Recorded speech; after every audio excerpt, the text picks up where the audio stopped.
వాళ్ళ మీద కేసులు పెట్టడం వల్ల నేను అడుగుతున్న పాయింట్ ఏంటంటే కార్యకర్తలు మీ నాయకులు కూడా కొంత ఇబ్బందికరంగా ప్రచారానికి వెనుకడిగేసే పరిస్థితి లేదంటారు.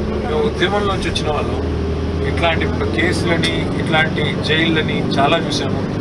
రాజశేఖర రెడ్డి లాంటి ముఖ్యమంత్రితోనే కొట్లాడు. రేవంత్ రెడ్డి గారు రాజశేఖర రెడ్డి గారి కాలి కొరకు కూడా సరిపోదు.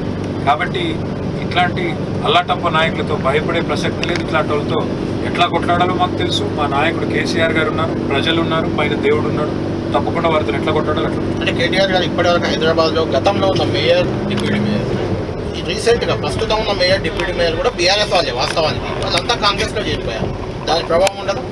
డెఫినెట్గా ఉంటుంది. ప్రజల్లో రియాక్షన్ వైల్డ్గా ఉంటుంది. ఎందుకంటే అధికారం ఉన్నప్పుడు మాతో ఉండి అధికారం పోగానే పారిపోయే వాళ్ళ గురించి ప్రజలు ఏమనుకుంటారో మీరు భవిష్యత్తులో చూస్తారు. వాళ్ళ భవిష్యత్తు రాజకీయంగా ఎట్లా ఉండబోతుందో కూడా మీరు చూస్తారు. ముమ్మాటికి ప్రజలు వాళ్ళకి తగిన గుణపాఠం చెప్తారనే విశ్వాసం నాకుంది. మాకు జూబ్లీ హిల్స్లో భారీ మెజారిటీతో పట్టం కడతారనే విశ్వాసం ఉంది. రైట్. రేవంత్ రెడ్డి గారు ఆల్రెడీ రోడ్ షోలు నిర్వహిస్తున్నారు. మంత్రులు మీరు చెప్పినట్లు మొత్తం మంది మంత్రులు మకాం వేశారు. గల్లీగా తిరుగుతున్నారు వాళ్ళ అభ్యర్థులు గెలిపించుకోవడానికి. కేసీఆర్ గారు ప్రచారానికి వచ్చే అవకాశం ఉందా? కేటీఆర్ గారు, హరీష్ రావు గారి ప్రచారమే పూర్తవుతుందా? తినబోతు రుచులు అడగకూడదు. అది మా నాయకుడు నిర్ణయం తీసుకుంటారు. తీసుకున్నప్పుడు నేను మీకు చెప్తాను. రైట్. థ్యాంక్ యూ కేటీఆర్ గారు.